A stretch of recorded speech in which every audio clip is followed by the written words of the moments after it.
Bom dia! Tenho acompanhado a participação de vocês e vejo que muitos ouvem no final do dia. E eu começo sempre dizendo bom dia e fiquei na dúvida de repente falar boa noite também, né? O bom dessa ferramenta é que você pode ouvir a qualquer momento em que você possa estar mais sossegado e aí essa contribuição, independente do horário, é da forma que eu digo, é uma contribuição, né? Quero agradecer também as indicações. Durante essa semana foi me dito, apresentado, aliás, o Google Podcast e nós também replicamos lá, tá? Então, quem tiver essa disponibilidade, tá lá também. Já que o Spotify, para muitos, é um canal pago, né? Então, você tem essa opção também, tá bom?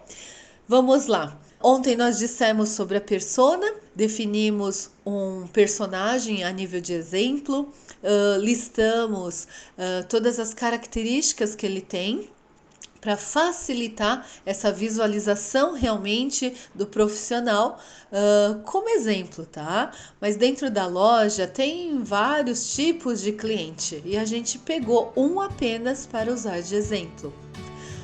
Próximo passo de hoje, eu chamo de jornada do cliente.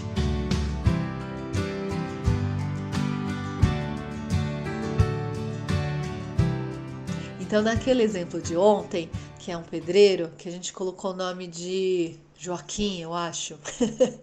Então, seu Joaquim, até ele chegar na sua loja, qual é esse percurso que ele faz? Qual é essa jornada que ele faz, né? Primeiro, uma cliente o procura, normalmente pela indicação, dizendo: seu Joaquim, eu tenho um serviço para o senhor, quando que o senhor está disponível? E aí ele define: olha, consigo pegar assim que eu finalizar esse serviço. Normalmente os pedreiros trabalham sozinhos, ou no máximo tem um ajudante, mas ele é um autônomo.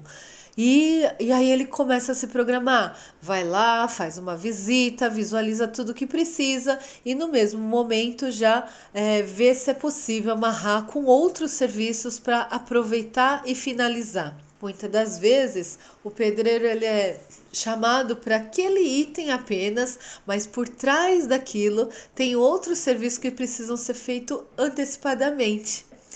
Então, é apenas um exemplo. Quando ele faz esse orçamento, aí a cliente ela precisa, além do orçamento da mão de obra, ela vai precisar também ter uma noção de custo dos materiais para ver se é possível naquele momento fechar o orçamento por inteiro, não é assim? Então, ele começa a lembrar quais são essas lojas onde ele pode estar fazendo cotação. E aí que você entra quando sua loja for de material de construção. Quando você tem um bom relacionamento com esse seu Joaquim, provavelmente você vai ser a primeira loja a ser lembrada. E esse relacionamento precisa sim ser construído. Mas não vamos desfocar. Vamos voltar nessa jornada. Ele vai, leva lá a sua cliente na loja e fala: faz um orçamento aqui para Dona Maria, por favor. E já que você conhece o seu Joaquim, e você já fez um acordo com ele em que todo cliente que ele leva, ele vai dar um desconto, isso já o anima. Também é uma forma de lembrar dele, né? E depois dessa caminhada do orçamento, normalmente o pedreiro já pensa: vou colocar um pouco a mais, porque pode aparecer algumas situações em que eu não considerei. Depois dessa jornada, a Dona Maria fecha, combina-se a data de entrega dos materiais, rebate com a agenda do seu Joaquim e começa-se o serviço. Então, sabendo dessa jornada, você, sendo lojista, como você pode criar formas de ajudar seu Joaquim?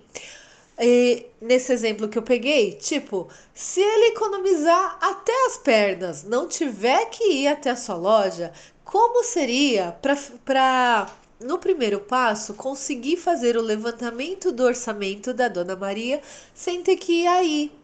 O fato dele levar a Dona Maria junto, isso significa o quê no ponto de vista dele? É essa análise que a gente tem que fazer. Normalmente, o pedreiro leva justamente para falar: Dona Maria, eu não estou ganhando nada em cima dessa relação de material. E para ficar claro que eu não estou ganhando nada, você mesmo acerta com a loja. É esse significado que ele quer ter. Então, dessa forma, o que você, lojista, pode fazer para sanar essa necessidade do pedreiro? Esse é um pequeno exemplo, tá bom? Para cada personagem é necessário fazer essas jornadas. Quais são, aliás, as possibilidades de jornada que o pedreiro pode ter em relação à sua loja? Quando você se dedica algumas horas para fazer esse levantamento, você vai ver como é mágico. Quantas possibilidades a sua loja pode criar. É verdade, experimenta. Tudo na vida é questão de experimentar. Quanto mais você faz por repetição, mais comum fica, né, no seu dia a dia, até se tornar um hábito. Tá certo que a gente está falando de planejamento, né?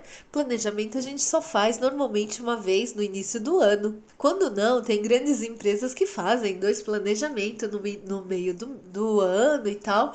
Mas eu estou falando com um tipo de público, que são vocês, né? Que isso já nem é muito comum, né? Porque a visão que se tem da loja é de simplesmente abrir e esperar o cliente chegar. Quando você começa a implantar esse planejamento, como se fosse um passe de mágica que eu estou te dizendo, você começa a atrair, né? Eu não sei se você acredita nisso ou não, eu nem quero entrar no setor de misticismo, nada disso, tá? Mas é incrível. Você coloca no papel, começa a desenhar essas possibilidades e como se uma porteira se abrisse, começa a aparecer esse tipo de público e você vai reconhecer que aquela jornada que você desenhou bate exatamente uma das jornadas, né? Aliás, porque como cada ser humano é um ser humano, possivelmente vai ter N jornadas aí. Quando você conhece bem a sua loja, conhece o seu público, o seu Joaquim, por exemplo, essa caminhada do desenho dessa jornada fica muito mais prática. Então, hoje minha contribuição é essa, mais um passo que nós estamos dando em relação ao planejamento, tá? E assim a gente vai construindo. Primeiro objetivo é essa quebra de paradigma que loja de bairro, comerciante, enfim, não há necessidade de fazer planejamento. E quem disse? Se é ou não é, o que custa experimentar? Essa é a reflexão de hoje, tá bom? Tenha um ótimo dia.